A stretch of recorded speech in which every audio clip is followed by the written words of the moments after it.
Question है the mass of 70% H2SO4 by mass is required for neutralisation of 1 mole of NaOH। ठीक है, यानी the mass of 70% H2SO4 by mass is required for neutralisation of 1 mole of NaOH, यानी NaOH के 1 मोल के लिए 70% H2SO4 का कितना मास अपने को रिक्वायर्ड होगा वो निकालना है। ठीक है, ओके पहले तो रिएक्शन लिखो फिर स्टाइकियोमेट्री से चलते हैं। तो रिएक्शन में देखो H2SO4 की रिएक्शन NaOH के साथ करवानी है, न्यूट्रलाइजेशन करवाना है। तो रिएक्शन क्या होगी, NaOH प्लस H2SO4, इसकी रिएक्शन करवाएंगे तो क्या बनेगा Na2SO4 plus H2O।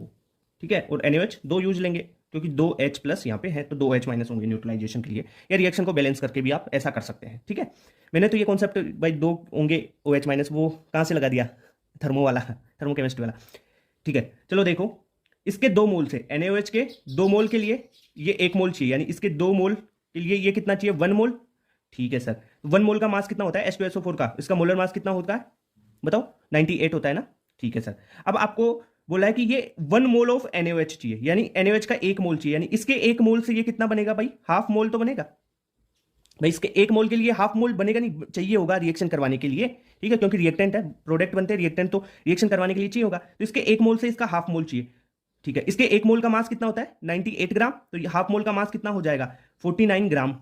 Okay sir, 49 ग्राम प्योर अपन बात कर लिए, प्योर चीज की बात कर लिए, तो इसका 1 मोल NaOH को न्यूट्रलाइज करने के लिए प्योर 49 ग्राम प्योर चाहिए होगा, प्योर की बात कर लिया। अब क्वेश्चन में देखो कि आपको तो 70% ही प्योर दे रखा है, यानी 70% H2SO4 दे रखा है, आपको दे रखा है 70% H2SO4 बाई मास, ये दे रखा है। अब क्या करोगे, आपको चाहिए यानी 70% H2SO4 require for 1 mole of NaOH, तो कितना चाहिए होगा देखो, प्योर 49, अगर 70% है तो 100 बाई 70, तो ये कितना हो जाएगा देखो, 0 से 0 कैंसिल, 7 से 49 7 बार, तो ये आ जाएगा 70, आपका आंसर आ गया।